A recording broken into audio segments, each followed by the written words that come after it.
Chicos, ¿me escuchan bien? Yo sí, profe, pero no. ¿Me escuchas en poco nivel? Sí, profe. ¿Ya me Ahí escuchas? ahí ya te escucho bien. Ok, sí, yo lo escucho bien. Perfecto, listo. Bueno, vamos a comenzar el día de hoy. Hoy vamos a ver un tema, en realidad, que tiene que ver con cuestiones de técnicas de estudio para poder generar o llevar a cabo una argumentación jurídica especializada.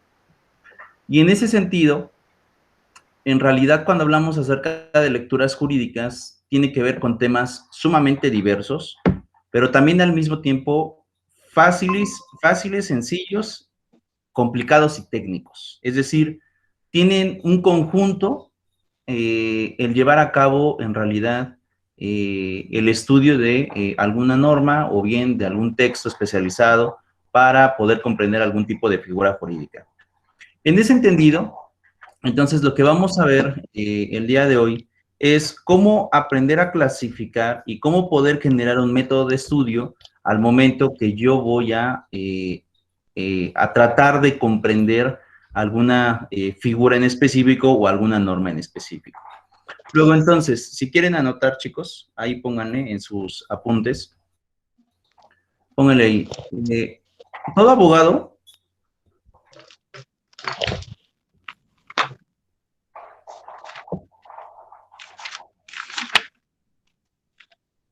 debe lograr distinguir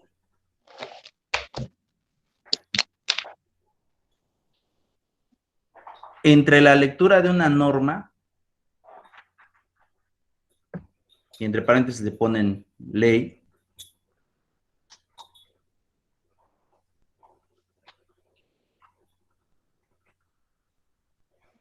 y un texto dogmático.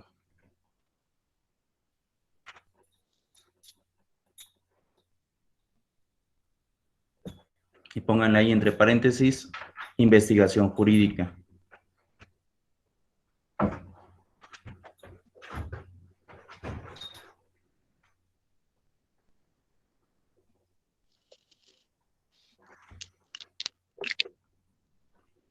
¿Puedo seguir?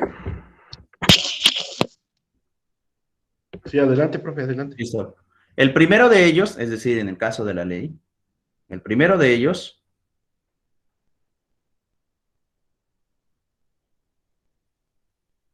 técnicamente hablando,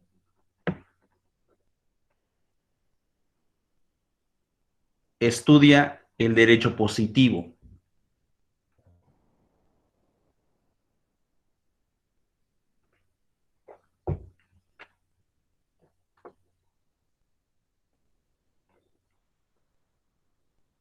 Que a pesar de que se piensa que es perfecto,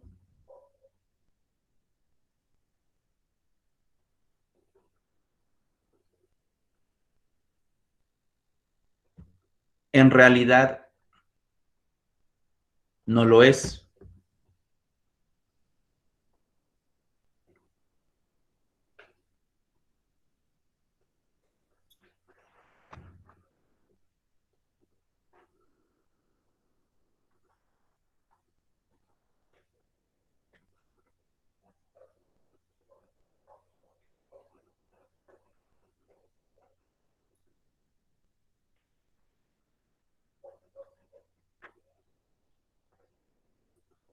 Pues este presenta fallas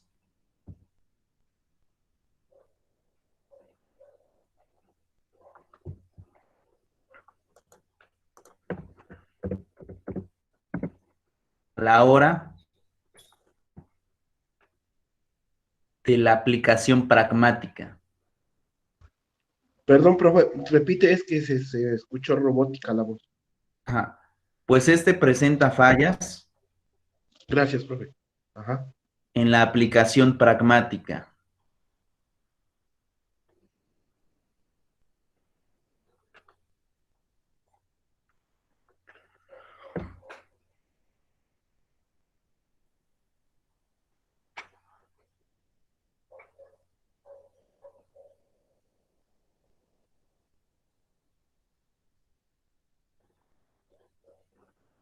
punto y seguido. Esto es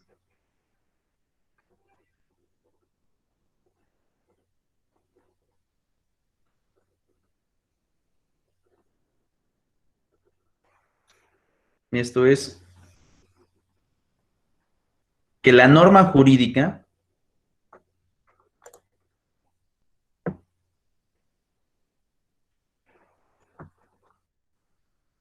obedece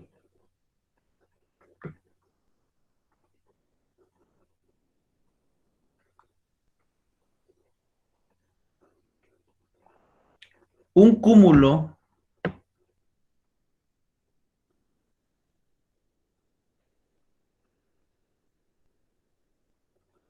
de ideologías o teorías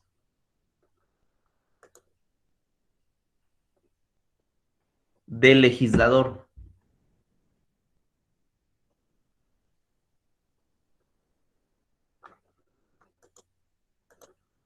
Y entre paréntesis le ponen quien crea la norma. ¿Quién qué, profe? Quien crea la norma.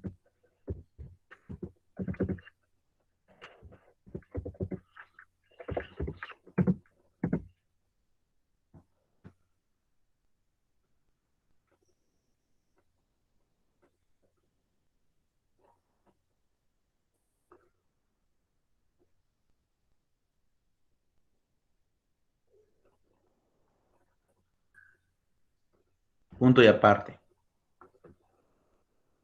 Sin embargo,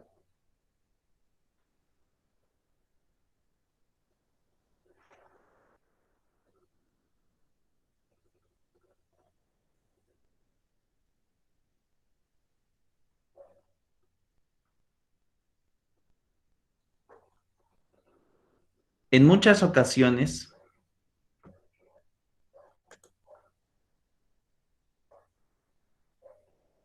lo que no se cuestiona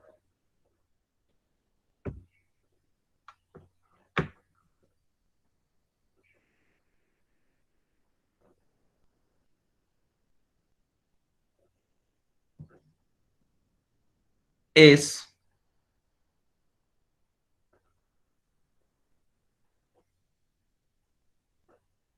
el nivel de investigación, técnica y comprensión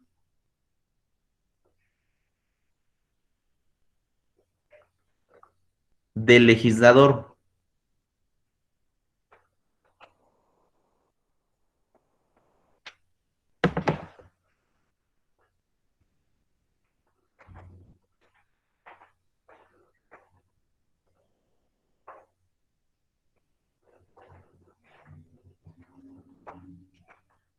Que al mismo tiempo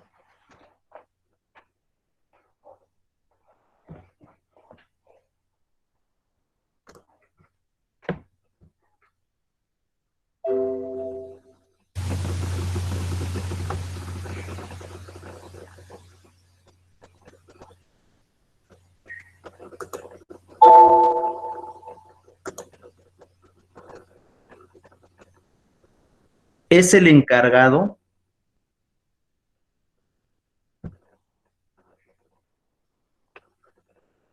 de generar la legislación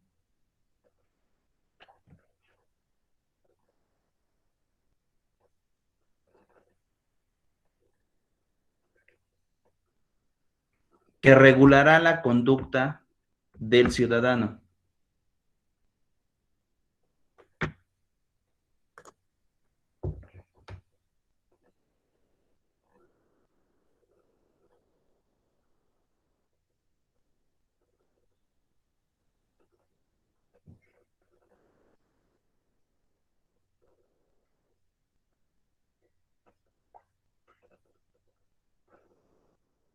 Y aquí voy a hacer un paréntesis para que ya no anoten.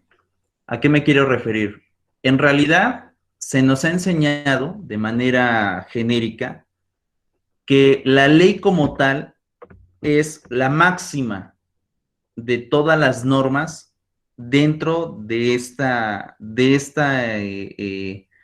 sociedad. Es decir, nosotros normamos entre lo bueno y lo malo con la ley, ¿cierto o falso?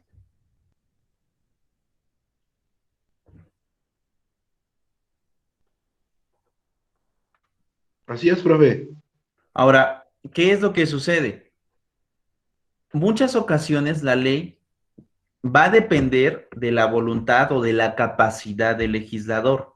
Y es aquí lo que en muchas ocasiones poco se cuestiona. Porque en el momento en que se establece una normativa, se piensa que ésta va a tener aplicación en el Estado mexicano. Así también va a tener aplicación en la ciudadanía.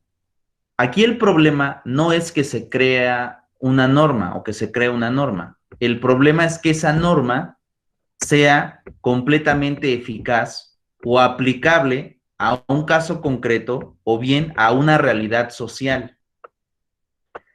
Y en muchas ocasiones, a veces los legisladores carecen de teologías, que en realidad son teorías, o carecen de estudios para poder crear una norma. Por lo tanto, es muy consuetudinario que los propios legisladores apliquen la razón en la creación de la norma, lejos de poder aplicar el conocimiento técnico jurídico. Y esto en realidad genera problemas, porque esta norma que se ha publicado, que se ha decretado de alguna manera para poder regular una conducta en particular, en muchas ocasiones de lo que más carece es de derecho.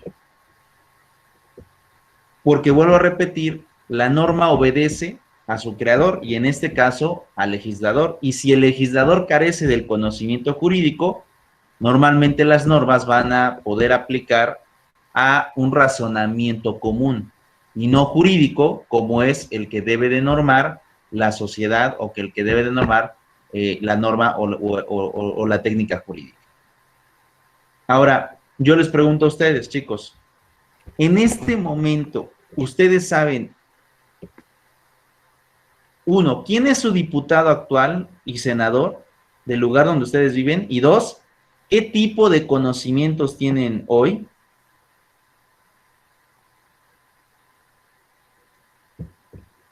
Profe, ¿Sí? yo quería comentar algo. Oiga, realmente, perdón, realmente esto es cierto de que el que hace la ley no tiene los conocimientos correctos que de tal manera que garanticen los derechos de los ciudadanos, porque si esto es así, entonces ¿quiénes hacen las leyes? Como usted pregunta con referencia a si conocemos quién es mi diputado en mi pueblo, quién es mi senador, pues la verdad sí, porque yo he investigado, sí lo conozco, pero que yo tenga una relación, que lo conozca, la verdad, ¿Sí? nunca se aparecen, nunca están ahí, nunca saben, son hijos de papi, son consentidos desde niños, no conocen el sentimiento, los problemas, las necesidades. Y si estos, allá en la Cámara Alta, nada más levantan la mano, pero no saben ni por qué ni para qué, no entienden la ley, pues entonces sí, estamos haciendo leyes realmente al vapor, cosa que no debería acontecer en el país. Entonces aquí tenemos un gran problema, que entonces todo es en vano, toda la ley del sistema de ley que supuestamente garantiza la ley debería garantizar por el pueblo, para el pueblo y del pueblo los verdaderos sentimientos de justicia. Es todo un reto entonces. En efecto, y hace un momento, como decía Marisela, la protección de derechos humanos es sumamente importante. ¿Es un reto? Sí, Aquí el problema, y sobre eso voy, y sobre la segunda parte que quiero dictarles, es que cuando tú veas una norma, no creas que es la verdad como tal. Normalmente nosotros lo que hacemos es cuestionar esa norma. Digo, en un ejemplo de ello es, si la ley como tal fuera perpetua, no existirían los recursos o no existiría incluso el juicio de amparo, que consiste en cuestionar una actuación de una autoridad en base a la interpretación de una ley, o bien inaplicar una ley por aplicar un criterio protector de derechos humanos. No existirían, no tendría razón. Por eso es que les decía hace un momento, vamos a depender, en este caso, de la voluntad del legislador. Pero al mismo tiempo, eso me hace a mí como abogado cuestionar el contenido de una norma y no pasarlo como la verdad máxima en todos los casos. ¿Sí se va comprendiendo? Sí. Claro que sí, el punto sí, cierto, sí, profe. Ahora El punto Ahora que voy quiero. a esta parte, porque esta es la lectura jurídica de la ley. ¿Cómo vamos a razonar la ley? Todavía falta que veamos cómo razonar la investigación jurídica, es decir, los libros que compramos de derecho y de aquellas personas que se dedican al estudio jurídico. Eso es diferente. Ahorita solamente estamos en la primera parte, en la parte de la ley. ¿De acuerdo? Sí, la primera. La primera parte. Ok, apúntenle, punto y aparte.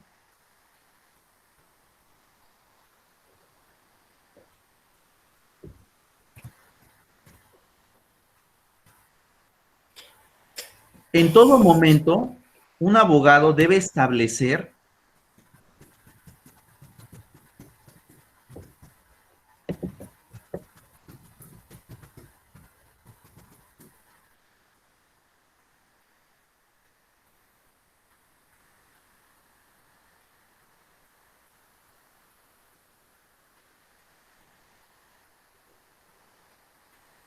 que una norma, en un principio, cuando es promulgada,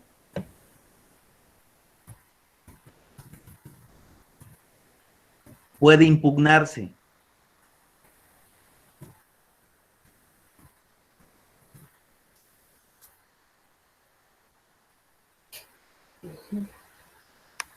Conforme a las reglas del juicio de amparo.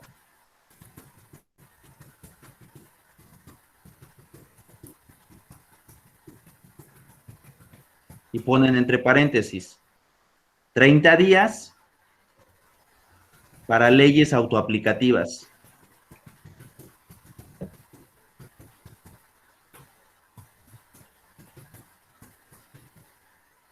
¿Saben qué son las leyes autoaplicativas, chicos?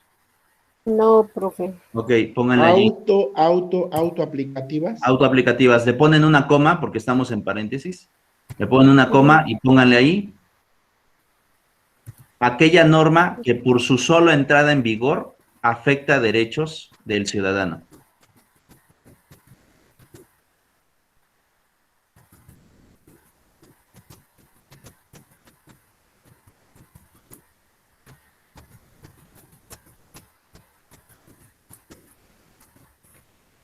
Cierran paréntesis.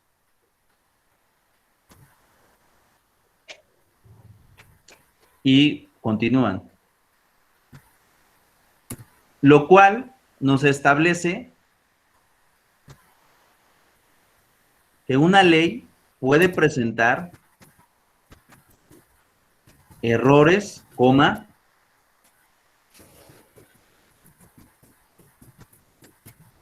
violaciones a derechos humanos,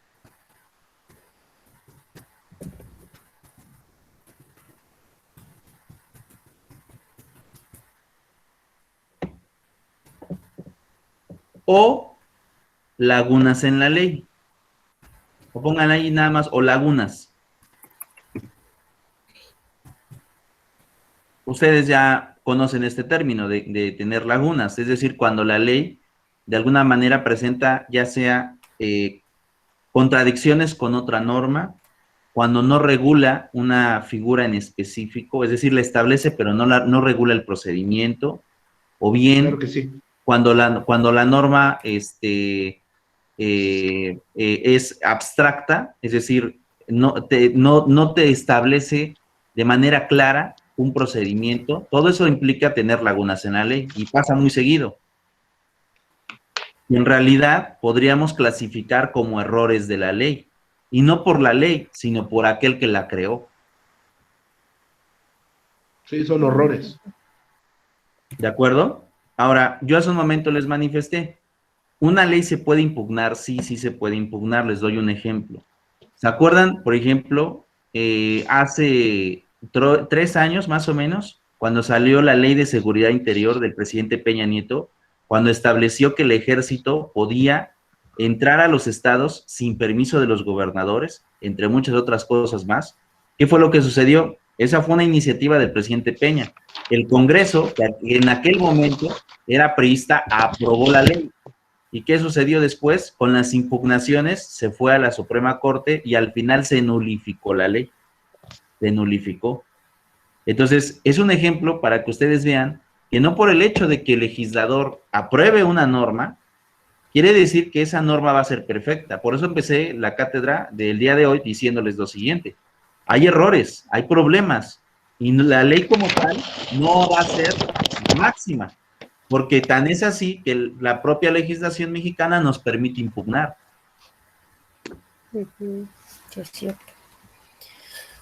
Es más, les voy a dar otro ejemplo. En estos momentos hay otra ley que se está impugnando. ¿Cuál? La ley de austeridad del presidente Andrés Manuel, que consiste en que los servidores públicos no tienen que ganar más que el presidente. Esa norma actualmente está impugnada y está por resolverse en la Suprema Corte. Ya lleva un año. Sí, sí. Sí, Entonces, pero ¿quiénes son los que se encargan de hacer o de autorizar una ley? Pues los que se Los sirven con diputados, la ¿no? cuchara. No, los que son están los ahí en el diputados y poder. senadores. Pues sí, Ajá, son los... pero ¿quién? El poder judicial es el que dice está bien o está mal. Exacto, porque recuerden que en eso consiste la república, en que entre los poderes existan medidas de control para evitar los excesos. Entonces, en este momento, lo que aprobó el legislativo fue impugnado y tendrá que resolver la Suprema Corte. Si continúa la ley Sí. en su vigencia, o bien se suspende igual como sucedió en el caso del presidente con la Ley de Seguridad Interior. Ahí está el problema, que la parte del poder también recae mucho en el poder legislativo y el poder judicial. Ahí está el problema.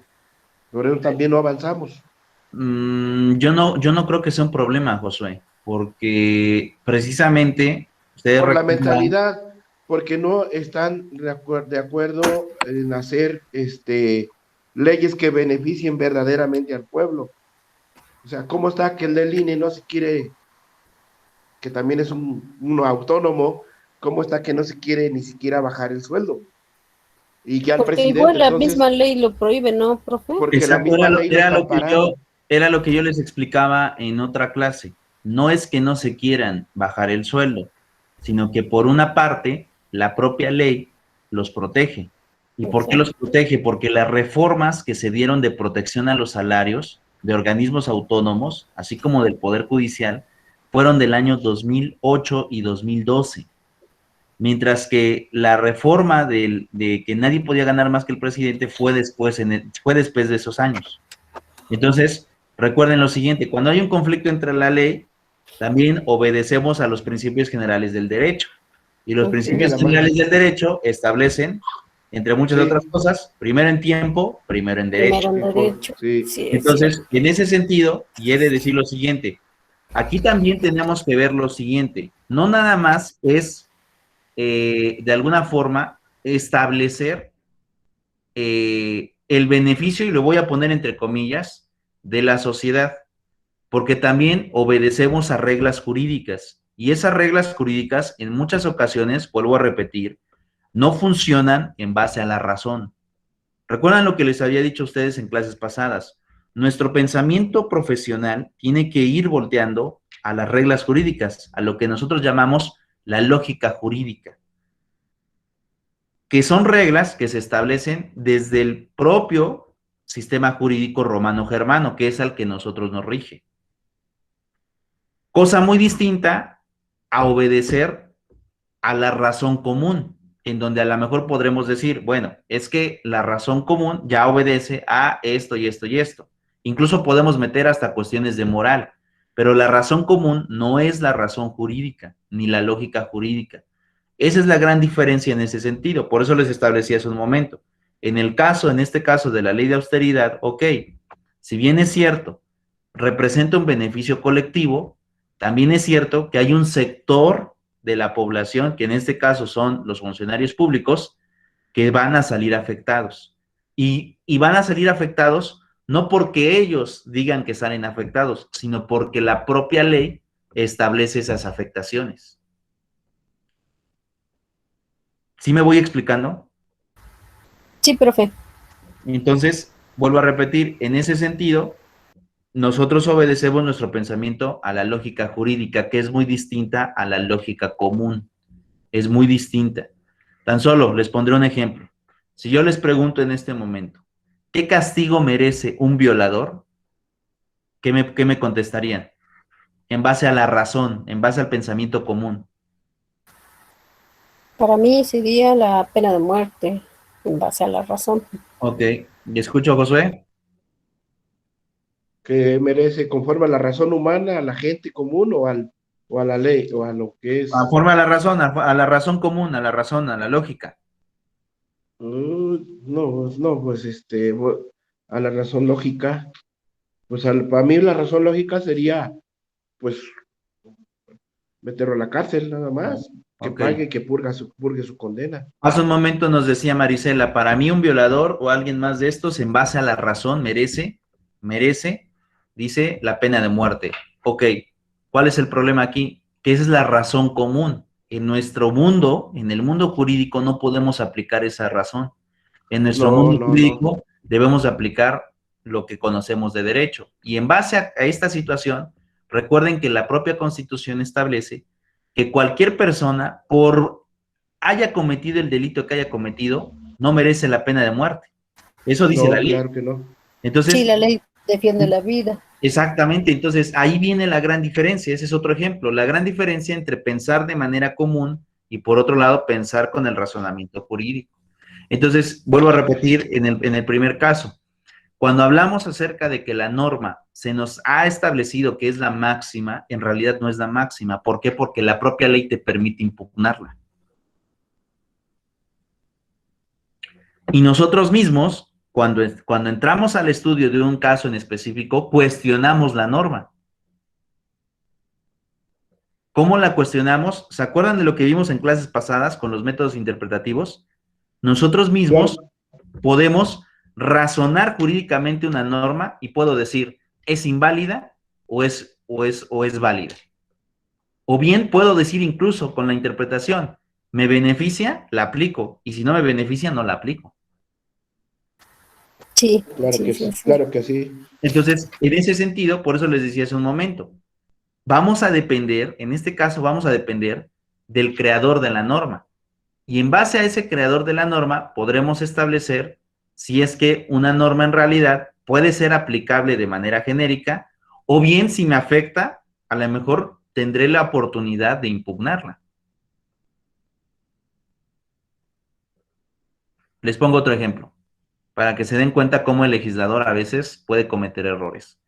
Si nosotros revisamos la Constitución establece que el servicio del agua debe ser dotado por el Estado y por el municipio. Eso dice la Constitución, artículo 115. Sí, pero Ahora, no se aplica. yo les pregunto, en el caso de Puebla, en el caso de Tlaxcala es diferente, pero en el caso de Puebla, ¿quién dota del servicio? ¿El municipio o una empresa? Una empresa. También aquí en Tlaxcala igual, ¿ah? ¿En serio, Josué? ¿En Tlaxcala ya entró una Sí, empresa? sí, es igual, también ya lo quieren privatizar. Yo preguntaba esto, José, porque según tengo entendido, ustedes pagan muy poco por el servicio de agua. Eh, no, sí se paga una factura que es mensual con referencia a la capital, pero a los municipios y a los pueblitos, en el caso que yo vivo en un pueblito, pagamos anual. anual. También, sí, anual pagamos una cantidad de 200, 300 pesos. En realidad, Este, vean esa parte. Si eso ajá, pagan anualmente, 300 pesos, tan solo sí, eso es lo que en Puebla se paga por un mes. no, y sí, O sí, lo más, sé. profe. Se paga más porque los que viven en el centro, Tlaxcala, la capital, ellos pagan eso, o 300 o 400 según hay una cuota mínima, y esta cuota va de acuerdo a una factura con base en la lectura a un medidor de agua, y es por eso que ellos tienen que pagar mensual su factura. Es lo mismo que está en Puebla, pero solo la capital. Los Solo la pueblitos no, capital. Ah, ok. sí, pero la gente aquí en Tlaxcala, la mayoría no sabe, porque Tlaxcala, el centro, el municipio de Tlaxcala, Tlaxcala es chiquito, poca gente en la ciudad paga su factura o su recibo. Las comunidades alrededor o municipios alrededor pagan así como yo le digo. Ah, ya, Por ya. eso es que realmente cree la gente que no pagan agua, que la Ah, ok. están regalando, pero no es cierto.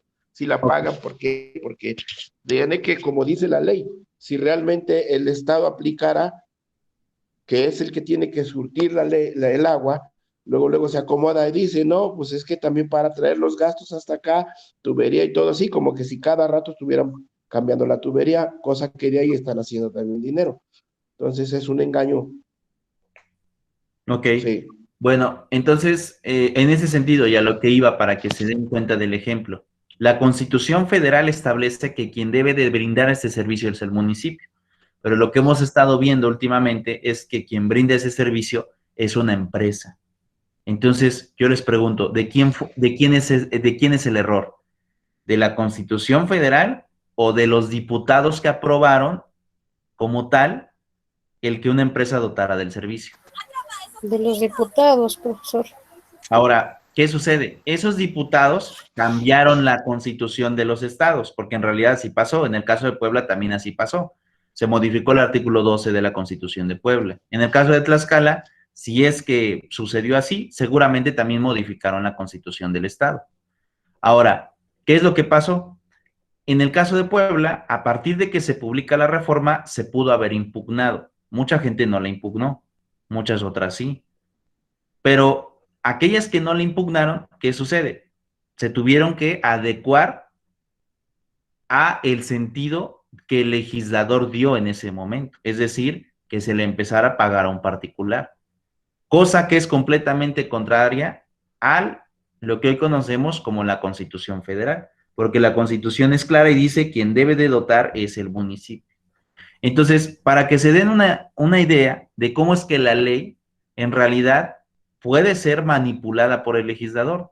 Y por lo tanto, al ser manipulada por el legislador, ya sea en un proyecto de reforma o en un proyecto de creación de norma, lo que nos hace pensar es que en realidad no podemos establecer a la ley como la máxima de todas las cosas, porque esta depende de aquel que la creó. ¿Sí queda claro en esta parte el concepto, chicos? Sí, profe. Josué. Claro que sí, profe, súper. Ok, listo. Entonces, póngale allí, continúa en la redacción, ¿de acuerdo? Ok. Es muy común y probable al mismo tiempo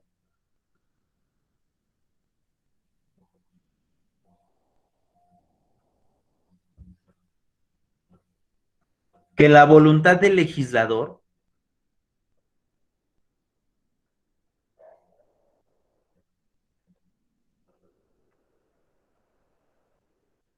desobedezca otro tipo de normativas,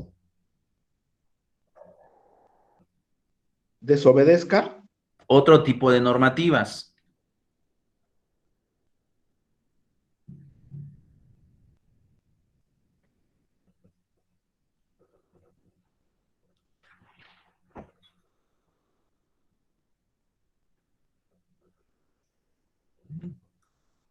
generando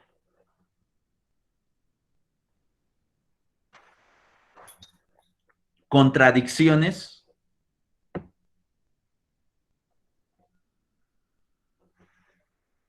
en la norma que en teoría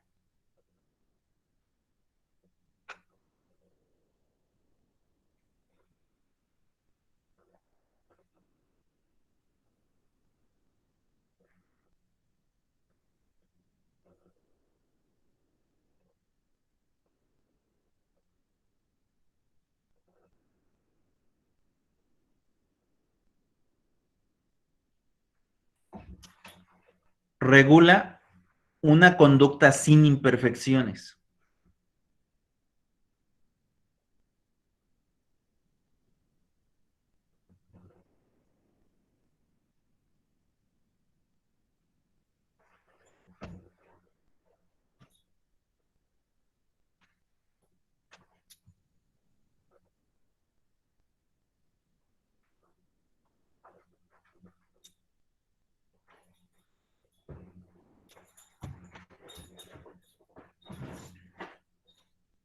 Por lo que es sumamente genérico por parte del abogado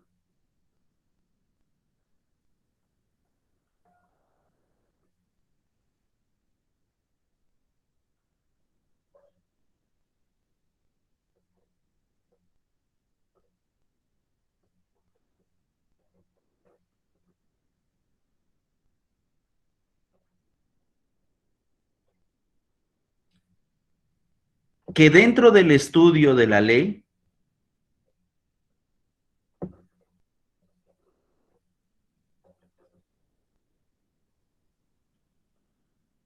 no se ve a la ley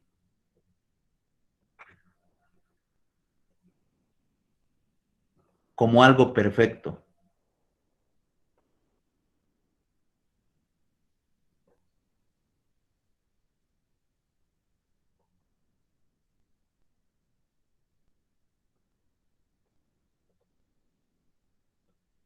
sino como algo imperfecto.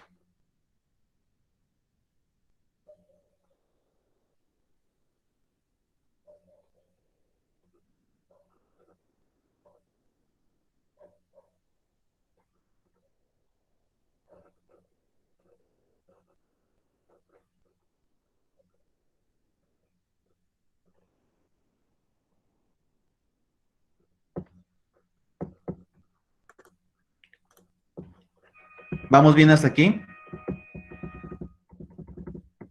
Sí, profe. Sí, profe. Pues Me suena como que a sus intereses, ¿no? Más conviene sus intereses de los que están por el momento que a la ley realmente. Bueno, en ese sentido he de decir lo siguiente, en muchas ocasiones sí obedece la ley a intereses, ¿no? Digo, eso también no puedo negarlo. Ustedes acordarán, por ejemplo, de la reforma energética o de las reformas que hizo el presidente Peña, que iban a favorecer intereses de privados. ¿Y qué fue lo que sucedió? Se estableció como la ley, porque incluso se modificó el texto constitucional. Entonces, en realidad, la ley obedece a intereses. Pero eso también es importante. Cuando obedece a intereses, cuando existe un tipo de fenómenos externos que obligan al legislador a favorecer un interés u otro. Porque también hay muchas cosas en donde, por ejemplo, no hay como tal voluntad del legislador en favorecer a un sector en específico. Por ejemplo, si hablamos acerca de reformas al tema de la propiedad privada, por ejemplo, bueno, a lo mejor podremos decir que puede existir un tema de intereses, ¿no? Con la cuestión ejidal y lo demás. Pero si hablamos, por ejemplo, de la regulación de un procedimiento o de un nuevo juicio, de una nueva forma de generar un juicio, pues es en realidad poco probable que exista de alguna manera un interés, ¿no? En realidad lo que más se trata de ver allí es regular alguna falla procesal que se está dando en la práctica. Entonces, pues bueno, es como variable. A veces sí puede favorecer y a veces no. Pero el hecho es que nosotros como abogados no debemos de ver a la norma como perfecta. Porque si la vemos como perfecta, pues entonces, ¿qué impugnamos? No tiene sentido. No vamos a impugnar nada. No hay trabajo. Pues está buena lo que dice usted porque los está usted llevando a que pensemos en que la ley, pues, no, como muchos creen, La ciudadanía, la gente común piensa que la ley es dictada por Dios, es divina, entonces por eso no la cuestionan. Y usted, el favor que nos está haciendo es llevarnos a que veamos que la ley es imperfecta. Exacto, por eso es que incluso, y de hecho seguramente lo habrán visto conmigo, no sé si con sus otros profesores, pero conmigo yo siempre les manifiesto, a mí yo soy enemigo de que los chicos se aprendan la ley, soy enemigo de que se aprendan la ley, es más, soy enemigo de preguntar en los exámenes, ¿qué dice el artículo número tal, no? ¿Por qué soy enemigo? Porque para empezar, la norma es dinámica, es una de sus facultades, el dinamismo, es decir, está en constante cambio. Y dos, si yo mismo les estoy diciendo que puede presentar errores, ¿de qué te sirve aprendértela? No sirve de nada. Desde luego. Entonces, lo que se pretende es cuestionar la normativa. Y ese cuestionamiento te va a poder permitir aplicar otro tipo de razonamiento dentro de, el esquema jurídico. Es más, la interpretación jurídica, que nosotros conocemos como hermenéutica jurídica, eso es hermenéutica jurídica. O sea, cuando nosotros aplicamos un método sistémico, analógico, genérico, cuando nosotros hablamos acerca de esto, es hermenéutica jurídica, es decir, razonamiento aplicado a la norma que ya está establecida. Entonces, para que se den una idea de que nosotros como abogados interpretamos la norma ya establecida. Y eso en realidad también en muchas ocasiones es ponerla en duda o cuestionarla. Porque si ya está establecida, ¿qué caso tiene aplicar un razonamiento? Pues ninguno. Pero la técnica jurídica nos permite eso, poder debatirla, poder cuestionarla, ya sea para inaplicarla o bien para mejorarla. Pero constantemente vamos a estar llevando a cabo razonamiento jurídico. ¿Vamos bien hasta aquí, chicos? Sí, profe. Por eso a veces no los quieren, ahora ya los dicen, no los quieren a los abogados. Bueno, no a todos, pero... Bueno, he de decir lo siguiente. No los quieren porque nos ven así, pero una vez que están, ya tienen la vaina atravesada, sáqueme de la cárcel, ¿no? He de decir lo siguiente. También es cierto, de alguna forma, que que de alguna manera existe una gran diferencia entre un abogado que litiga y aquel que no litiga, ¿eh? O sea, hay una gran diferencia. Así como también incluso en los maestros, ¿no? Aquel que lleva a cabo la defensa jurídica de una norma mediante litigio va a pensar completamente diferente a un maestro que, por ejemplo, es funcionario público, va a pensar completamente diferente. Sí. Porque aquel que es funcionario público va a decir, es que la ley dice esto y así se tiene que hacer. Y un abogado, ¿qué va a decir? No es cierto. Aunque la ley diga eso, no se tiene que hacer así. Entonces, hay una gran diferencia en la comprensión de la norma. Porque, por una parte, los funcionarios aplican la ley en base a sus facultades. Porque, aparte, su cargo público les obliga a aplicar la ley tal y como está hecha. Mientras que nosotros, que estamos de este lado, que impugnamos, que llevamos a cabo juicios, normalmente, ¿qué es lo que hacemos? Debato la ley. Es más, debato hasta las decisiones de la autoridad. Es que lo dijo el gobernador, ¿y a mí qué? Les pongo un ejemplo. Cuando el gobernador salió el decreto de Puebla, de que decía y establecía que se suspendía, o mejor dicho, se aplicable el hoy no circula, para que la gente no pudiera circular en época de pandemia, muchos de nosotros nos contrataron para poder impugnarlo. Sí, sí, escuché eso, profe, que muchos impugnaron. Entonces, es como, por ejemplo, ahorita el licor, a lo mejor algunos dicen, pues si yo me quiero morir, pues es mi libertad, es mi vida. Así es. Entonces, en ese supuesto, ¿qué es lo que sucede? Si yo les digo a ustedes, es que la ley es la máxima de todas las normas, por ejemplo, en el caso del gobernador que emite los decretos, pues tendríamos que hacer exactamente lo que dice el gobernador. Pero si yo estoy de este lado y llegan y me contratan y me dicen, ¿sabes qué? Yo sí quiero circular o yo sí quiero tomar bebidas alcohólicas durante esta época de pandemia, nos toca defender y voy a debatir lo que ya está establecido por norma en el caso del gobernador. Entonces, ahí viene lo que yo les decía en este estudio de la norma jurídica. No se queden en el discurso de que la norma es la máxima, A lo mejor si ustedes llegan a ser funcionarios públicos, lo voy a entender, porque ustedes van a obedecer al cargo público. Y el cargo público los obliga a aplicar la norma a la letra. Pero si no son funcionarios públicos, constantemente vamos a estar cuestionando el contenido de la norma. ¿Vamos bien hasta aquí? Sí, profe. Sí, profe. Listo. Entonces, ese es el primer sentido que vamos a estar estableciendo. ¿De acuerdo? Ahora pónganle allí. En el estudio jurídico de la ley siempre se deben establecer los siguientes parámetros.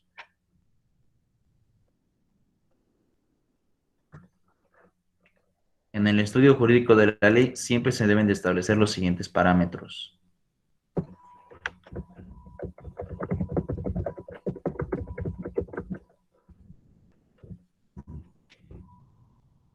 Uno, facultades.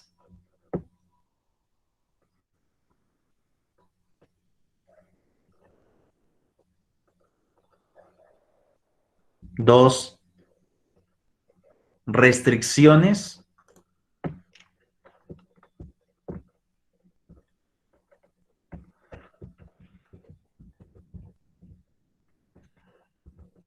Tres, prohibiciones.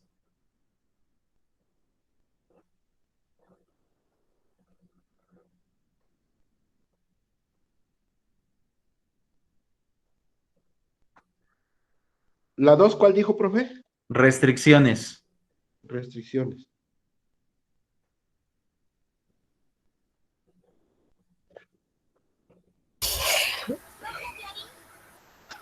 Tres, prohibiciones.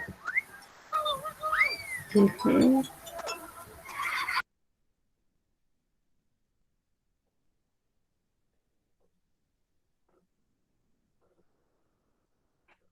Cuatro,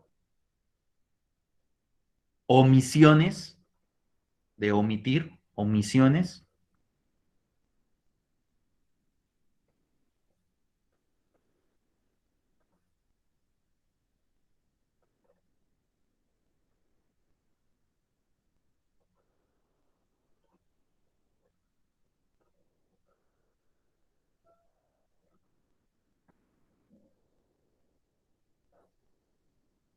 Y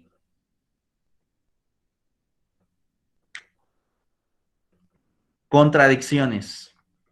Y contradicciones.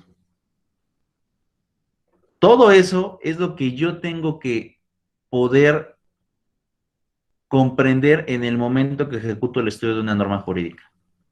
Si no lo comprendo, de todos estos elementos, yo siempre voy a dar por válida una ley. Siempre la voy a dar por válida.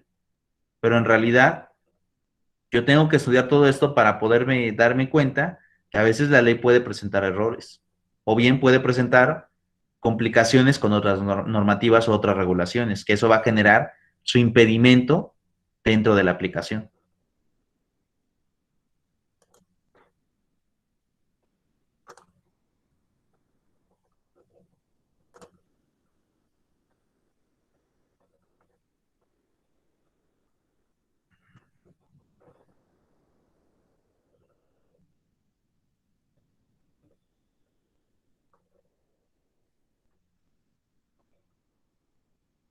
Ahora, el debate más importante y más complicado de comprender, independientemente de lo que estamos diciendo, es si la ley es justa o es injusta, que es normalmente en donde podemos debatir un poco más en el campo.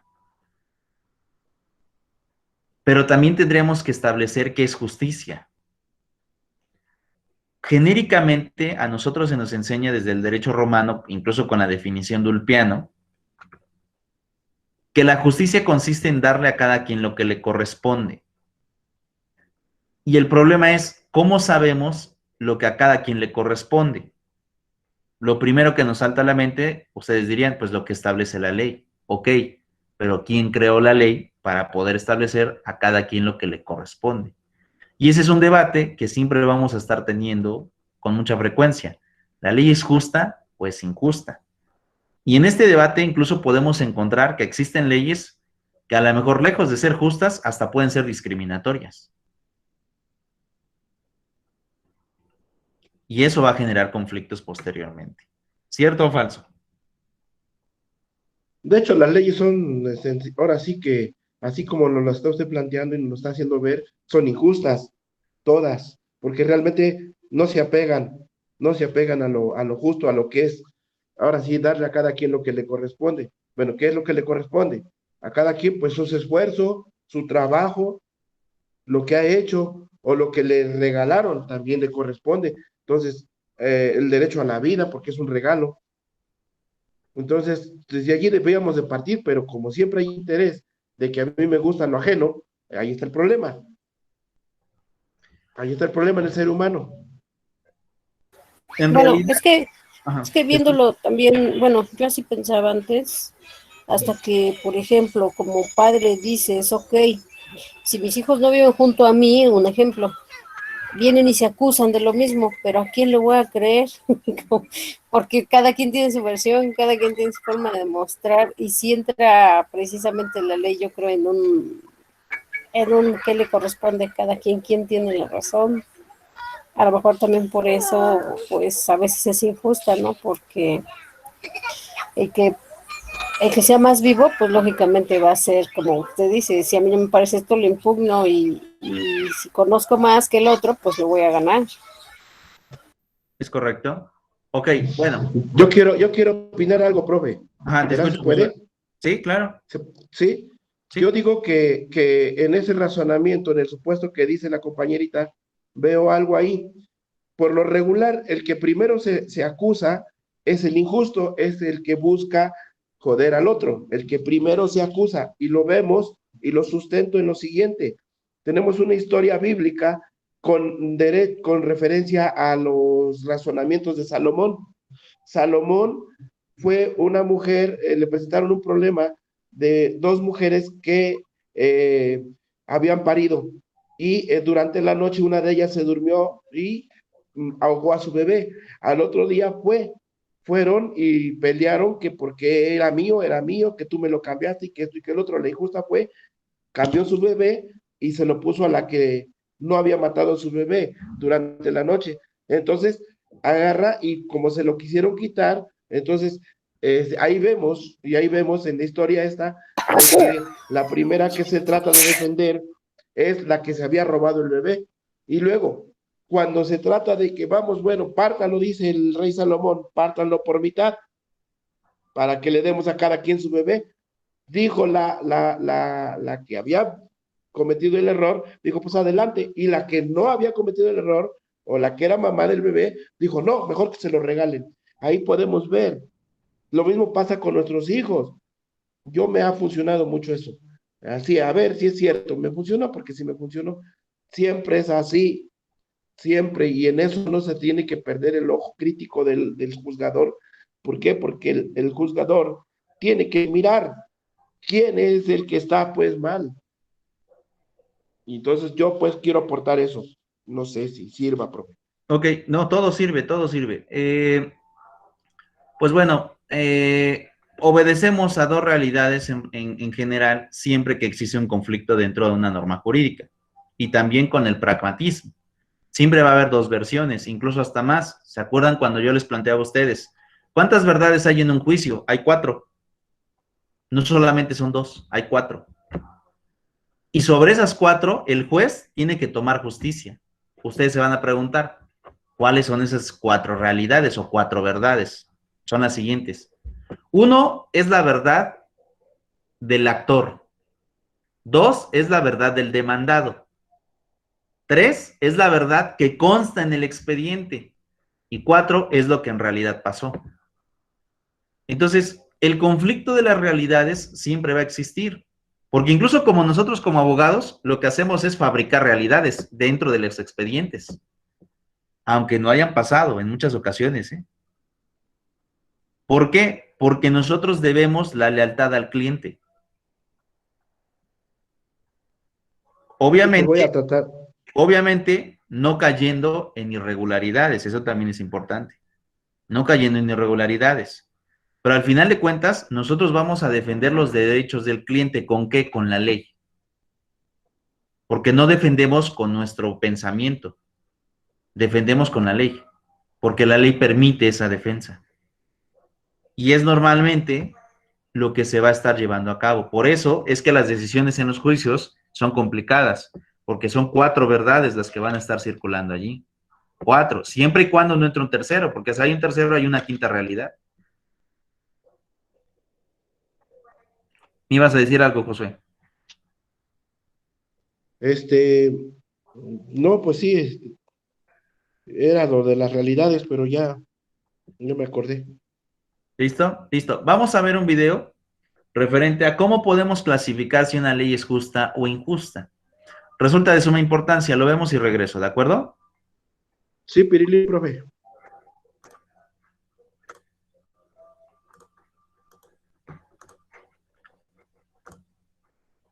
Metajusticia, difundiendo el conocimiento de la ley hacia una cultura de la legalidad.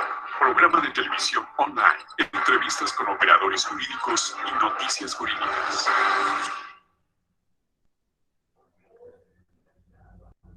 Muy buenas tardes, este es su programa Metajusticia, el día de hoy con la doctora Mónica Campos Lozada, integrante de Cabrera Campos y Asociados, es doctora en Derecho, autora de varios libros, docente de varias universidades. Un privilegio estar con usted, doctora. Muchas gracias por la invitación y es un placer estar con ustedes. El tema de hoy es una pregunta. ¿Las leyes pueden ser injustas? ¿Las leyes pueden ir en contra de la justicia? ¿Qué opina, doctora? Nos preguntaba una vez algún profesor de la Facultad de Derecho, ¿ustedes abogados con qué van a trabajar? ¿Con la ley en la mano? ¿En una? ¿O la justicia en la otra? Es una pregunta que hace reflexionar, porque al menos en la práctica, como abogada postulante, me doy cuenta que existen leyes injustas. Y digo injustas porque la ley debe de ser para todos, se debe de aplicar en igualdad. Y veo leyes que en cierta manera son muy proteccionistas de las mujeres, digo, qué bueno, lo alabo, pero también deben de ser proteccionistas de los varones, cosa que a ellos no se les menciona, o se les deja a un lado, se les da un tratamiento indiferente, no diferente, indiferente. Que si bien es cierto que están saliendo pues temas de la mujer, que les pagan menos, que las aíslan por ser inteligentes, no sé, pero de que llega a haber leyes injustas, sí. ¿A qué se debe esto? Al legislador. Vámonos al fondo del asunto, el legislador. ¿Para quién legisla? ¿Qué intereses tiene? ¿Para que deje a cierto núcleo fuera? O, aunque vea que es injusto, lo aplica. ¿Por qué? Porque es a beneficio de uno o de unos cuantos que nos hemos dado cuenta, inclusive en jurisprudencia que ha sacado la propia Corte. Y en cierta materia, digo, para ser más específica, en la materia familiar. En el programa anterior tocamos el punto de justicia, ley y legalidad. Y los primeros que violan la ley, que violan la Constitución, son los mismos legisladores. Ellos son los que crean y modifican la Constitución. Para los constituyentes crearon la Constitución, pero ellos tienen la capacidad, siguiendo el procedimiento de modificar la Constitución. La modifican para luego incumplirla. ¿Por qué? Porque en la Constitución ponen plazos para emitir ciertas leyes. Y recientemente la Suprema Corte de Justicia de la Nación tuvo que emitir una sentencia en contra de los mismos legisladores para obligarlos a que expidan leyes que tenían que haber expedido hace tiempo. Pero así como eso, hay muchas leyes que tenían que haber expedido y no las hacen. Entonces, los primeros que violan la ley son los mismos legisladores. ¿Qué opina? Muy cierto. El licenciado Jorge Castañeda, que él quería ser candidato a la presidencia, violándosele sus derechos, porque así lo determinó la Corte Interamericana de Derechos Humanos. Y la propuesta que traía era que las cámaras legislaran en cierto tiempo. Si no lo iban a hacer en cierto tiempo, si no iban a dar cumplimiento, las cámaras se disolvían y se convocaban a nuevas elecciones, como lo que pasó en España. Así lo tienen ellos en su derecho parlamentario, que si no cumples tu función en cierto tiempo, el Parlamento se disuelve. Caso Cataluña. ¿Usted cree, maestro, que los propios legisladores van a legislar que si no trabajo en cierto tiempo que me corran? No. Obvio que no, porque es pegarse a sí mismo. En cierta manera están ahí por intereses personales, intereses del partido. Y no van a legislar para que se les sancione, para que te vas a la calle. Inclusive dentro de esta propuesta que traería el licenciado Jorge Castañeda, era la reelección de legisladores como un premio al trabajo realizado. Si llegaste al final es porque cumpliste con tu trabajo, pero no lo quisieron ver así. Simplemente qué comodidad, ya gané una legislatura, voy a seguir trabajando y no hay ni quien me sancione. Y como usted bien dice, vemos que son los primeros que incumplen la norma, los que se quedan dormidos en vía pública, se estacionan donde quieren, muchos escándalos, se pasan los saltos, son los primeros que violan la norma. No vamos lejos. ¿A cuántos legisladores no se les demanda pensión alimenticia, reconocimiento de paternidad? Porque son los que crean la norma para violarla. Aquí es importante mencionar lo que... Estoy de acuerdo con lo que menciona, pero ellos son los que crean las leyes, pero no hay una rendición de cuentas. Ellos no están obligados a rendirnos cuentas. No. Pues pueden hacer lo que quieran, incluyendo la violación de la Constitución. Entonces, ¿por qué? Porque como usted indicaba, doctora, ellos le deben su trabajo al pueblo, deberían ser nuestros representantes y por lo tanto legislar a nuestro favor, pero están legislando de acuerdo a los intereses que no son los del pueblo, sino los intereses de cabilderos, de grandes emporios, de grandes industrias. Entonces realmente las cámaras, los legisladores no están trabajando para el pueblo, están trabajando para sus intereses y pueden sacar leyes injustas que son obligatorias para todos, pero desde su nacimiento no son justas, ¿o no? Sí, no son justas. Lo vemos constantemente en la Ciudad de México, lo hemos visto estos últimos años. La cantidad de edificios, de conjuntos habitacionales que se están haciendo, ¿y quiénes autorizan? Porque esas licencias supongo que te están apegadas a una norma jurídica. ¿A quiénes beneficiaron? Al gobernador no los beneficiaron.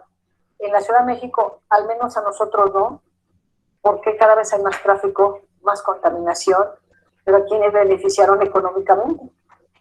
Así, siendo que hay lugares en la Ciudad de México que no se permiten construir edificios de más de 4 pisos.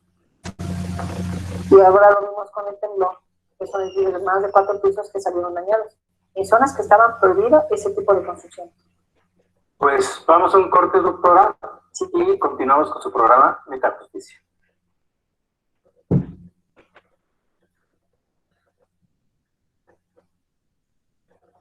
Continuamos con su programa Metajusticia, el día de hoy con la doctora Mónica Campos Lozada de Cabrera Campos y Asociados.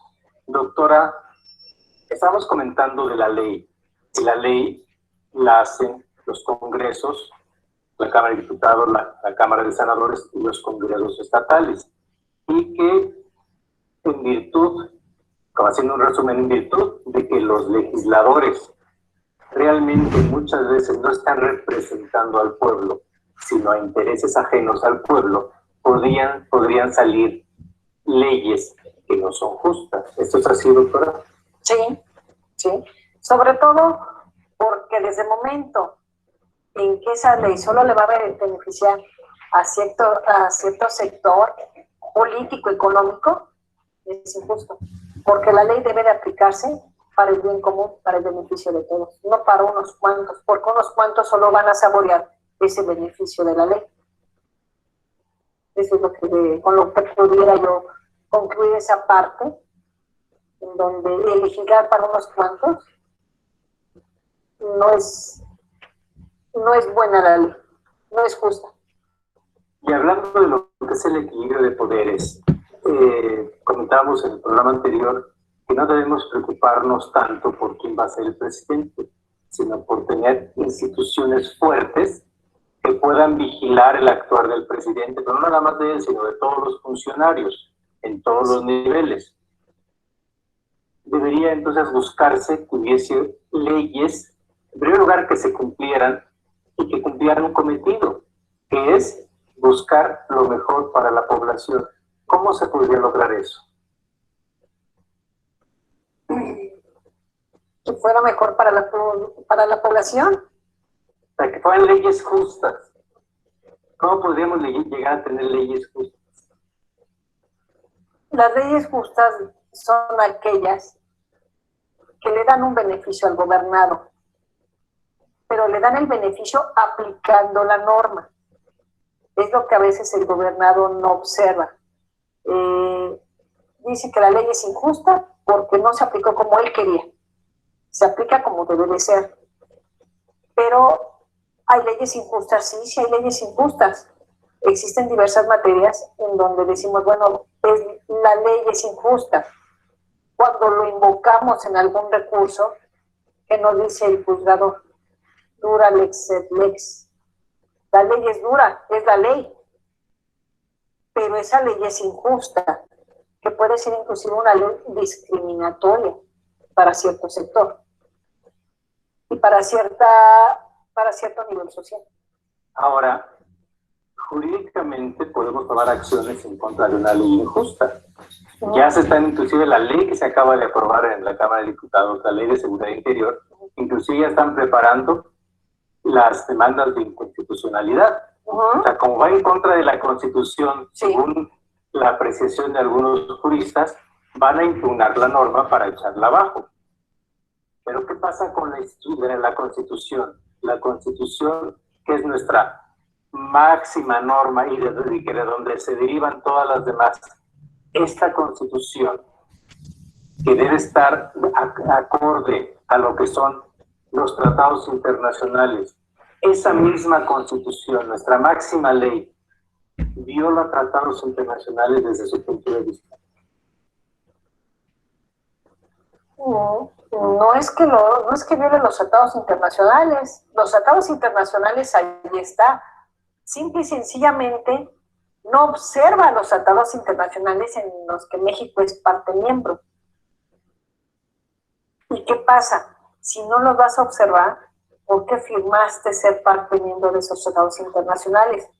Sabemos que cuando México firma esos tratados internacionales, tiene que haber leyes que emanen o leyes que se tienen que ir modificando para ir adaptándose a esos tratados internacionales. Lo vemos, por ejemplo, en el caso de los menores trabajadores. ¿No acaso es una prohibición que los menores de edad no deben de trabajar? Que se permite con autorización de los padres de 14 a 16 años, sí, pero estamos viendo menores de 5 años en los cruceros. ¿Cuál es la justificación que le da México a la UNICEF en relación a esos tratados internacionales de protección a la infancia? Cuando vino una comisión a México y observaron en los cruceros, porque de hecho los iban a llevar por otras calles donde ya habían quitado a todos esos niños chicleros, los que andan vendiendo, limpiando vidrios, pero no contaban con una manifestación y los desviaron por las calles donde sí estaban todos. Y dicen, mira, no estás cumpliendo con ese tratado internacional con el que eres parte miembro. Mira, es un menor de 10 años, está trabajando en vía pública. ¿De qué manera se justifica ese niño trabajando? No es un trabajador. Es un niño que apoya la economía familiar. Desde ahí, desde ese pequeño ejemplo, no estamos dando cumplimiento a los tratados internacionales. De acuerdo a lo que está comentando usted, doctora, respecto a la Constitución, la clave es esa de alguna manera, de acuerdo a lo que usted indica, que sería si todas las leyes deben estar de acuerdo a la Constitución, es la principal norma es la Constitución la que debe estar buscando esa justicia para todos los mexicanos, para todos los ciudadanos, para todos los habitantes de México. Pero, y lo estábamos comentando respecto de los tratados internacionales, que pueden no estar acorde a los mismos tratados, que puede estar incumpliendo o no estar acorde con ciertas tratados internacionales que se firmó el Estado mexicano, pero eso lo comentamos en el siguiente corte, es su programa Metajusticia. Regresamos. Listo, le voy a poner una pausa y regreso con ustedes, chicos. ¿Se logran dar cuenta de lo que hemos estado estableciendo con el tema del estudio jurídico? Es decir, si se logran percatar que de alguna forma existe esta injusticia, e incluso lo podemos ver como error en la normativa, en donde de alguna forma pues existe literalmente una completa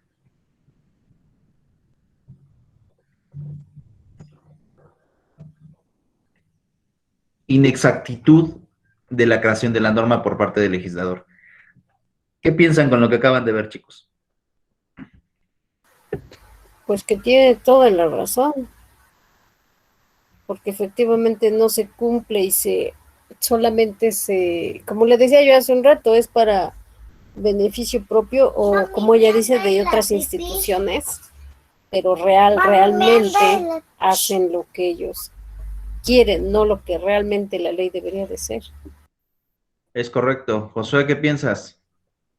Yo pienso que lo que hay que hacer ya es irse acostumbrando, Marisela, porque la neta también es parte de nuestra chamba y va a ser parte de nuestra chamba y no revolver, porque por ejemplo podemos decir, ay, es que es injusto, sí, pero también es injusto para ti, o sea, tú o el pueblo, ¿quién va a ser primero? Esa es la pregunta. Entonces aquí pues como que ya no están juzgando tanto ni a los abogados, ni a los diputados, porque viéndolo bien, no sé si ya estando yo ahí, o como abogado tenga que defender a un injusto. Okay, por eso, bueno, a eso va el porque profe, la ley sí se cambia. O sea, a eso es lo que va el profe y es lo que yo comprendo, que tú como abogado debes y no debes estar dentro de la ley según tus conveniencias. No que me acostumbre, que no me acostumbre, sino tú como abogado, pues lógicamente, como dice el profe, si tú tienes que defender a tu cliente, vas a buscar la manera en que sea o no benéfico para tu cliente, no realmente lo que está establecido en la ley. en efecto, por ejemplo, en este caso entraré con un paréntesis entre los comentarios que me manifiestan, los cuales me parecen completamente correctos, ambos. Cuando nosotros defendemos, es como decir, un abogado puede defender a alguien que violó desde el punto de vista o conforme la lógica genérica o ciudadana, podrían decir, no. Es más, hasta podrían decir que ese abogado ni siquiera conoce la ética. ¿Y qué pasa de este lado, del mundo jurídico?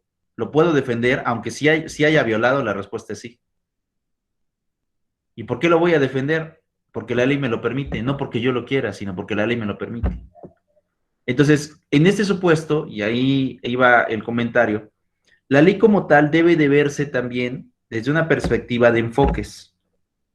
Y esto hace que la norma sea moldeable de acuerdo al tema de interés. Ahora, vuelvo al punto siguiente. ¿Cómo puedes hacer o cómo puedes moldear la ley? Porque tienes un tecnicismo de estudio de la norma. Es decir, hay una aplicación y un método de estudio de la norma. Y ese método de estudio o ese conocimiento de la norma no lo logras en una noche, sino porque llevas todo un proceso formativo, en este caso ustedes, de 5 años o 3 años y medio de la carrera, más el estudio que ustedes van a estar aplicando después de la carrera, porque muchos de ustedes van a estudiar por cuenta propia, pero también al mismo tiempo, a lo mejor, o estudian maestrías o se meten a diplomados, y eso implica también otro proceso formativo dentro del esquema de derecho. Pero a lo que iba, y en esta primera parte, porque quiero pasar ya al tema de la investigación jurídica, pues en el caso de la norma, es muy común que presentemos este problema, en donde se piense que la norma es perfecta cuando en realidad no es perfecta. Ahora, si es injusta o justa, ahí sí ya podemos entrar en un debate más amplio, porque también con la definición del piano que yo manifesté en un principio de darle a cada quien lo que lo corresponde, en realidad es muy genérico. Es muy genérico. Y si ahí puedo hablar, por ejemplo, de Ronald Dworkin, o de Robert Alexi, o de Habermas, o de Immanuel Kant, que hablan acerca del término de justicia, y nos vamos a dar cuenta que existen diferentes terminologías y diferentes definiciones. Entrar en ese tema de que si es justo o injusto es un tema muy complicado. Pero en lo que sí yo puedo darme cuenta es si existe en la norma en realidad exactitud o también presenta errores. Vuelvo a repetirles, si ustedes son funcionarios públicos o si ustedes hablan con algún funcionario público, lo más seguro es que les diga que la norma es perfecta, que la norma es la máxima de todas y que debemos de obedecerla. Nosotros como abogados constantemente vamos a estar poniendo en duda la perfección de la norma, haya sido emitida por quien haya sido emitida. ¿Puedo concluir hasta aquí? ¿Queda claro? ¿Alguna pregunta adicional, comentario adicional, antes de que pase ya al tecnicismo de la Llamada está siendo transferida. Pues, Por mí todo bien, profe. Listo. todo bien, profe. Listo. Bien. Luego entonces, ahora pónganle ahí punto y aparte y nos vamos a ir ahora con el tema del estudio, ahora sí, dogmático, ¿no? Es decir, de los investigadores jurídicos, que a nivel mundial son muchos y sumamente diversos, porque también aquí vamos a entrar en un mundo muy amplio de mentes. Eso también es lo divertido de la investigación jurídica, que dentro de este mundo dogmático va a depender también a interpretaciones de los propios autores. Y esas interpretaciones pueden estar en base a una teoría o bien pueden formular nuevas teorías y eso es lo interesante. Entonces, pónganle ahí. Pónganle ahí. Lectura jurídica de la dogmática. Dogmática es eso, ¿no? La investigación jurídica, para no estar repitiendo términos. Lectura jurídica de la dogmática. Punto y aparte. Dentro del esquema dentro de la materia del derecho,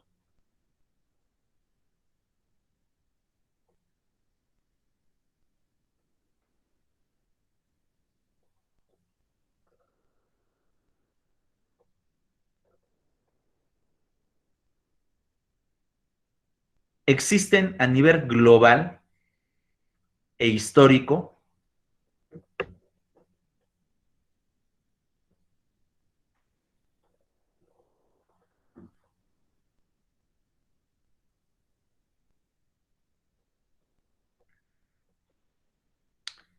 diferentes teóricos e investigadores del derecho.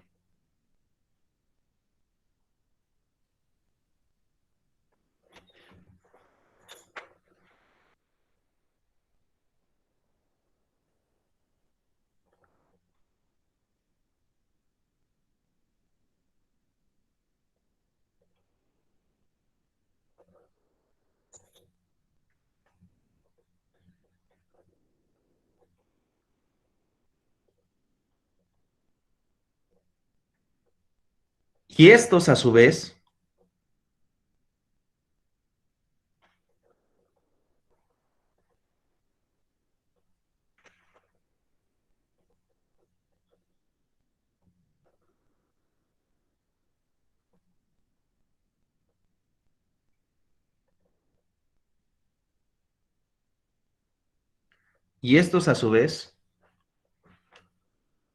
van a generar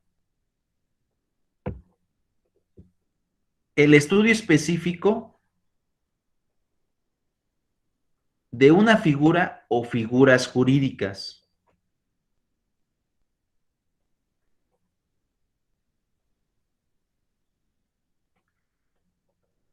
En donde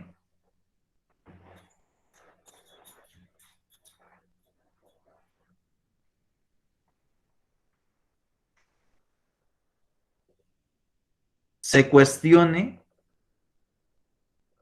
ya sea la aplicación o redacción por parte del legislador, en donde se cuestione la aplicación o redacción por parte del legislador.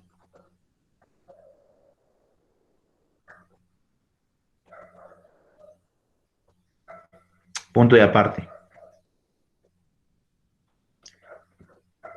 El método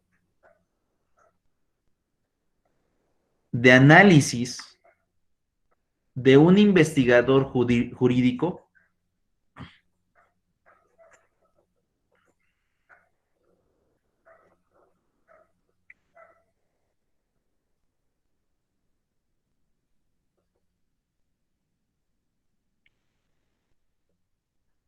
va a depender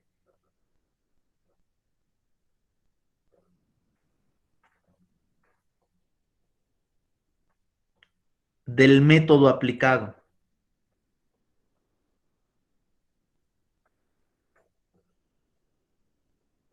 ¿Del método qué? Del método aplicado. Y ahí le van a poner entre paréntesis: científico, deductivo, inductivo, dialéctico, etcétera. Cierran paréntesis.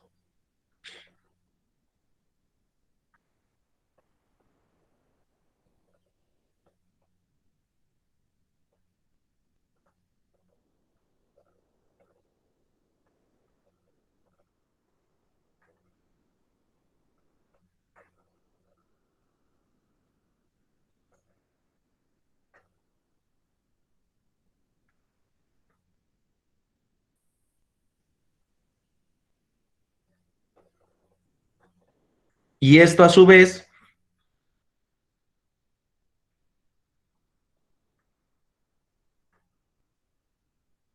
obliga y exige al abogado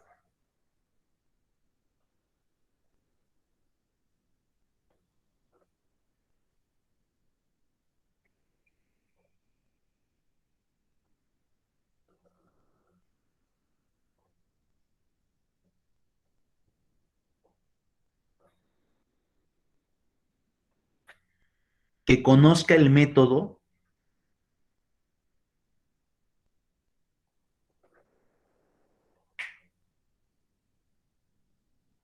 para la comprensión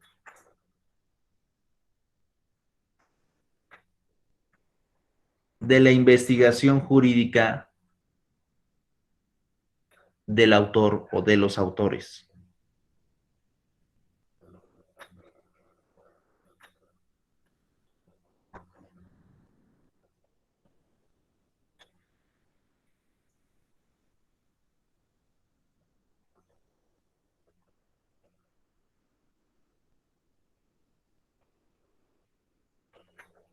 Ahora, yo les pregunto, chicos, los métodos de investigación de manera genérica, ustedes los aprendieron desde la preparatoria: el método científico, el método deductivo, inductivo, dialéctico y los demás que existen, el comparativo, etcétera. La pregunta es, ¿de cuáles se acuerdan? ¿Quién me puede decir en qué consiste el método deductivo, en qué consiste el método inductivo, en qué consiste el método científico? Yo creo que me acuerdo un poquito, pero nada más del científico. Ok, Marisela.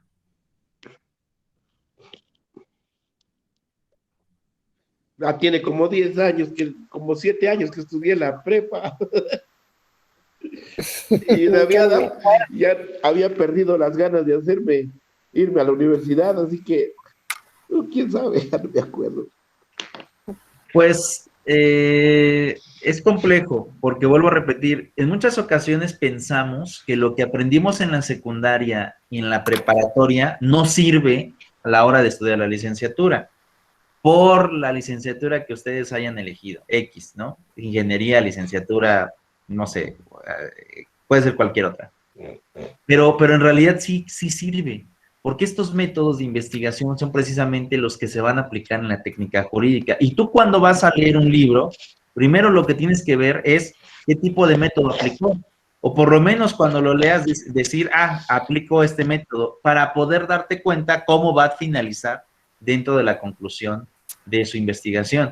Y eso en realidad resulta complejo, porque si muchos abogados de por sí tienen un problema, y ese problema es el de lectura, digo, me imagino que ustedes conocerán a los abogados que piden dinero y no hacen nada. Me imagino que conocen a gente así. Sí, profe. Okay. Claro que sí, conozco, mi compadre es uno. Sí. Yo conozco como a 10. Okay. Ya le lo dije en su cara, le dije, mira, pinche compadre, le digo, me cae de madre que si me hago abogado te voy a meter al bote, cabrón. Y él dice, no, güey, le digo, porque eres un pinche también, cabrón, le dije. Entonces sí, la neta que si los conozco, tengo familiares también. Bueno, sin ocupar las palabras antisonantes, Josué. Perdón. Pero, bueno, ¿qué es lo que sucede? ¿Por qué creen que son así? Puede ser porque a lo mejor desde un principio ya tienen la idea de lastimar el patrimonio de las personas. ¿Por qué digo lastimar o menoscabar el patrimonio de las personas? Porque obviamente ya lo hacen con objeto, pedir dinero y no hacer nada. Pero también puede ser porque no estudian, porque no saben, exactamente. O sea, también puede ser por eso, porque literalmente piensan que con el simple hecho de estudiar la ley, ya como tal, van a saber aplicar la norma, y eso es un completo error. Por eso cuando hablamos de la investigación jurídica, a nosotros como abogados se nos exige dentro de las lecturas el también conocer ese tipo de métodos, para poder comprender los razonamientos del autor. Porque, ¿qué es lo que sucede? Es muy probable que si tú no conoces de esos métodos, cuando tú compres un libro de dogmática jurídica, de alguna investigación, lo más probable es que te aburra, o bien que no lo entiendas. Eso es como que lo más probable. Y a lo mejor, no por una cuestión de que no puedas, sino simplemente porque desconoces el tema de la investigación o el tema del método aplicado para poder llevar a cabo la investigación. Lo cual va a generar que, lejos de que tengas un interés por la lectura, vas a tener una apatía por la lectura. Entonces, he de decir lo siguiente: si la lectura de la ley es compleja, la lectura dogmática es todavía más compleja. Porque al menos en la ley tienes algo establecido, lo que literalmente establece la norma. Sea aplicable o no sea aplicable, esa es otra situación, pero por lo menos está establecido, porque es derecho positivo. Mientras que en el caso de la dogmática, ahí no hay nada establecido, porque los autores pueden reafirmar la ley, pero también pueden debatirla, o bien pueden hasta proponer una nueva forma de legislación en un área en específica. Y eso genera todavía más complejidad que el estudio de la norma jurídica. Ahora, por eso les preguntaba. Bueno, hace un ratito, por ejemplo, Marcela me dijo, yo no me acuerdo de los métodos.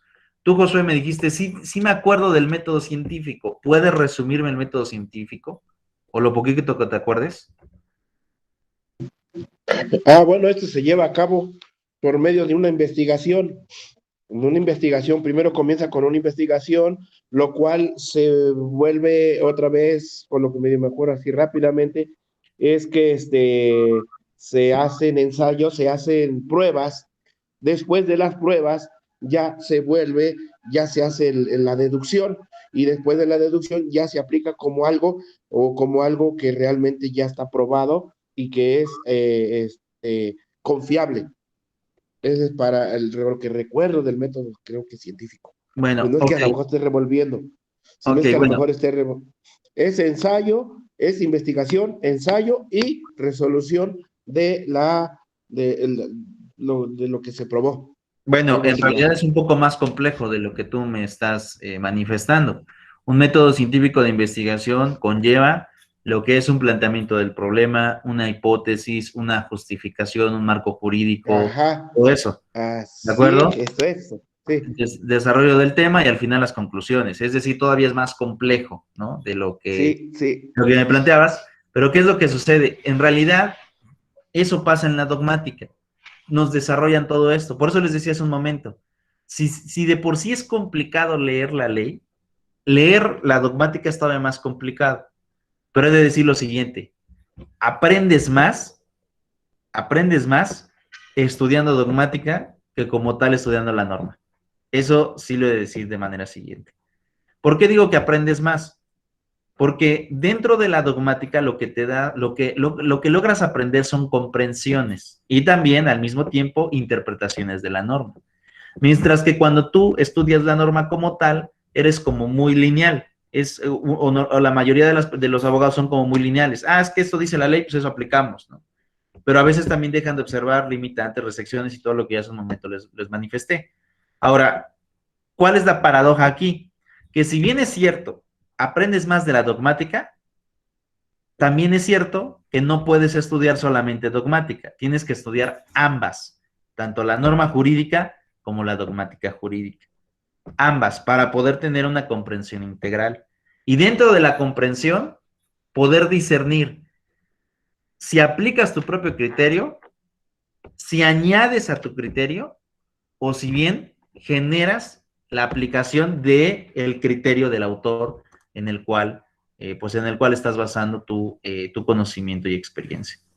Entonces, por eso les decía hace un momento, resulta todavía más complejo. O sea, no es tan sencillo el poder hablar acerca de la dogmática, pero lo cierto es que esta nos sirve con mucha frecuencia para poder analizar con una mejor comprensión un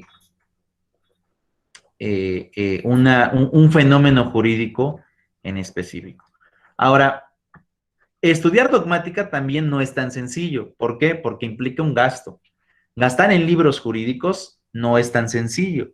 Y digo, no es tan sencillo porque normalmente los libros jurídicos ondan, al menos en México, por más de los 150, 200 pesos un libro, por más. Hay libros, bueno, yo he visto libros hasta de 2,000, 3,000 pesos más o menos, que ya son ediciones limitadas, pero digamos que una media, unos 500, 600 pesos por libro.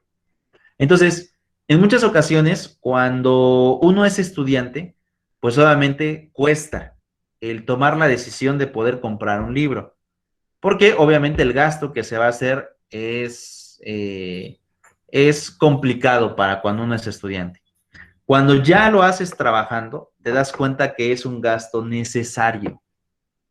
¿Por qué necesario? Porque a veces también los problemas que se te presentan, los problemas con los cuales llegan los clientes, no son tan fáciles de resolver.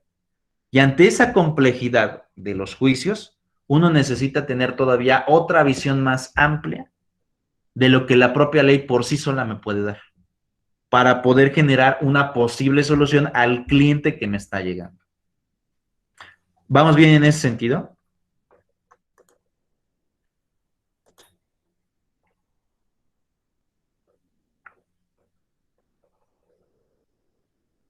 ¿Chicos? Sí, profe. Sí, profe. Listo. Bien, entonces, esto es lo que les decía. En un principio resulta complejo, resulta caro, pero también, por otro lado, logramos tener este complemento de comprensión desde una visión de alguien que literalmente se ha sentado a analizar una figura en específico. Vemos este video y regreso.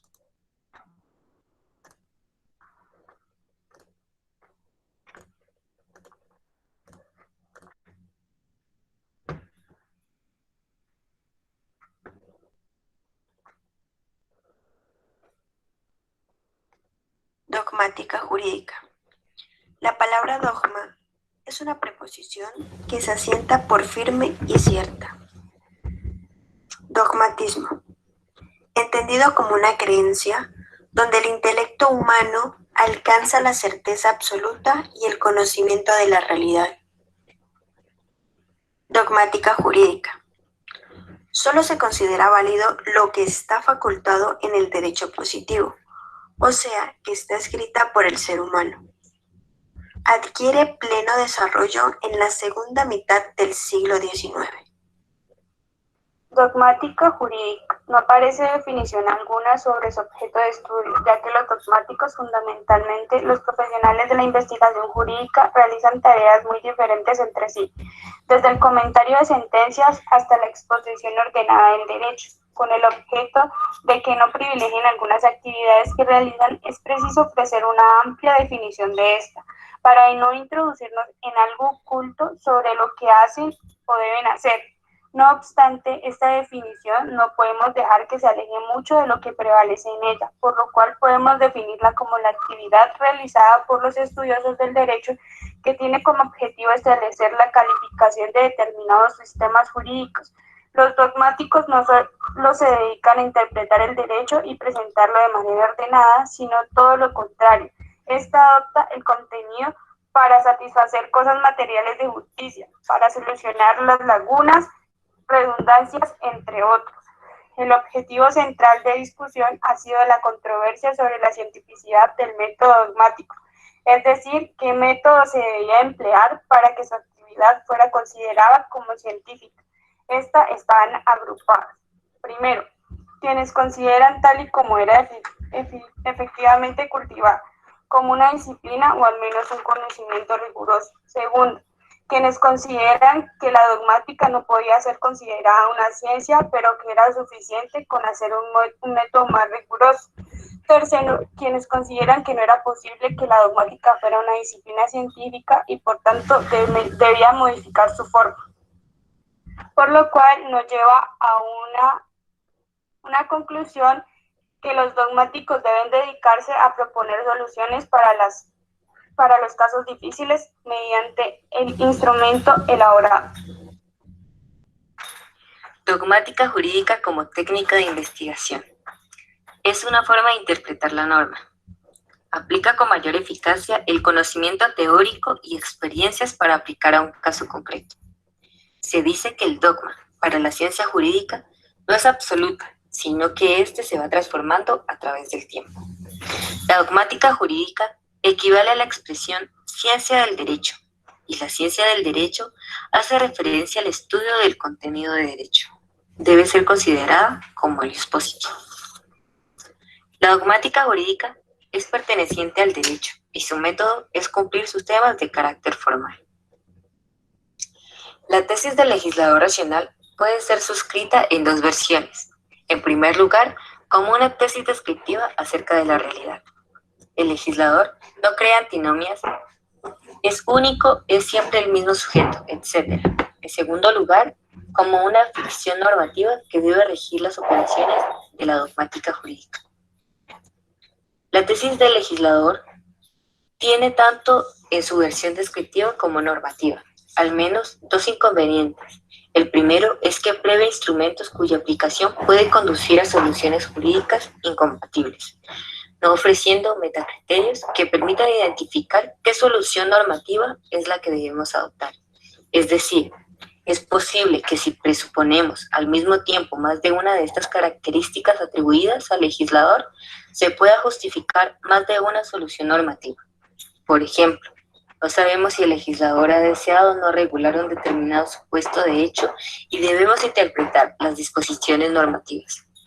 Al contrario, o si en cambio el legislador daba por regulada la materia y debemos realizar una interpretación analógica o extensiva.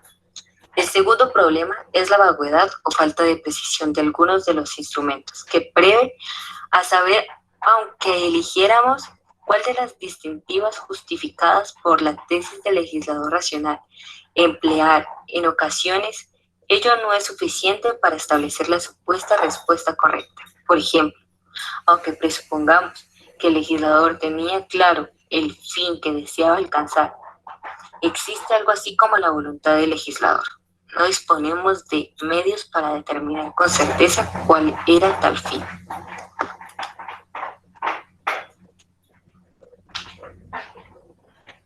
La dogmática jurídica se desarrolla en mayor énfasis y menor énfasis. En mayor énfasis obtenemos el derecho civil y el derecho penal, y en el menor énfasis obtenemos derecho constitucional y derecho laboral. Pensamiento francés. atribuía carácter dogmático el cuerpo legal. Ese lo encontramos en el Código Napoleón. Nace la escuela de la exegesis. Una de las características importantes del pensamiento francés son que se caracterizaba por concebir la ley, a la legislación como fuente única y legítima del derecho. Único carácter para interpretar es la intención del legislador. Escuela exegética. Empírico positivista. Se transforma en la escuela dogmática por la influencia del racionalismo. Los exegetas ponen interpretación a la investigación, y la posición dogmática saltó al extremo opuesto, considerando a la ley no como un acto empírico, sino como un significado lógico, esto es, como razón.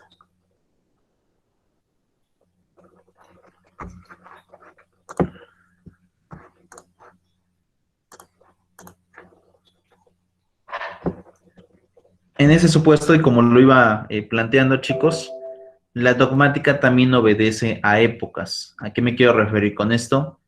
Es una realidad que, asimismo, como la dogmática estudia una figura jurídica determinada, con el dinamismo de la ley, ¿esto qué quiere decir? Con el cambio de la ley, mucha de esa dogmática con el tiempo puede pasar a ser obsoleta o parcialmente obsoleta. Entonces, en esa parte es muy importante dejarlo muy en claro, no por el hecho de que haya sido una investigación por un estudioso del derecho, quiere decir que siempre va a tener vigencia. Falso. La dogmática obedece a una temporalidad. Esa temporalidad va a depender de la propia norma. Mientras no se cambie la figura, va a ser vigente la investigación. Cuando ya esta obviamente cambie, es muy probable que la investigación referente a esta figura también quede atrás. Pero eso implica y genera también al mismo tiempo que nosotros tenemos que estar llevando a cabo constante estudio, constante aprendizaje de lo que hoy implica la dogmática jurídica. ¿Cómo ven, chicos?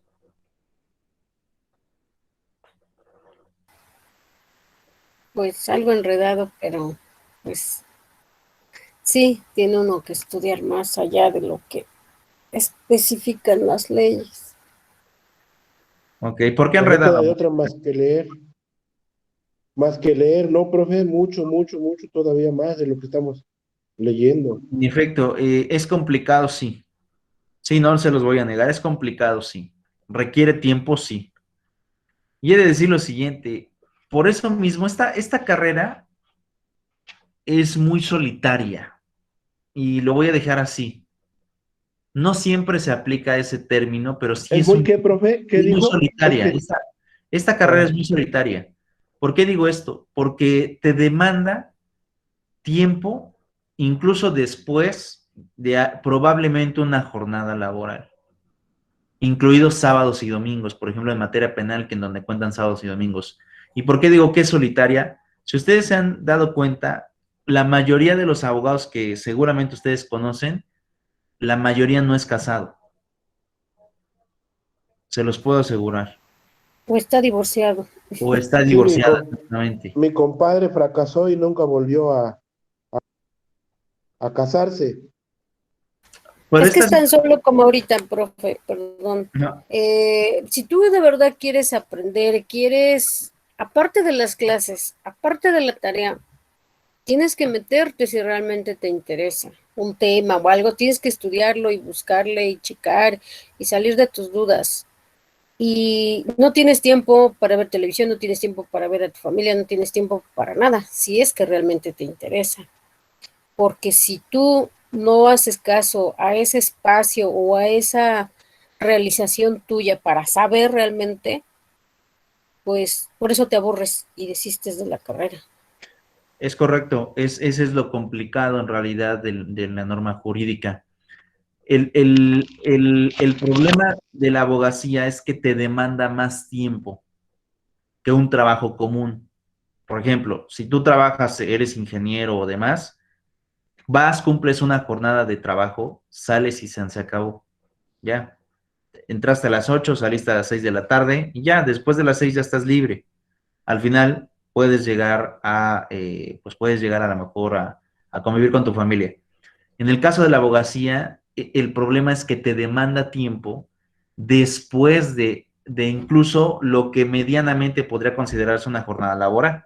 Porque, por ejemplo, a lo mejor tú dices, bueno, hasta las 6 de la tarde me voy a parar temprano, voy a trabajar durante el día y a las 6 de la tarde ya no voy a tener la computadora abierta porque ya quiero dedicársela a mis hijos. Ok. Y de repente, a las 7:30 de la noche o a las 9 de la noche te llega una llamada por un detenido. ¿Qué haces? ¿Lo atiendes o te quedas en tu casa?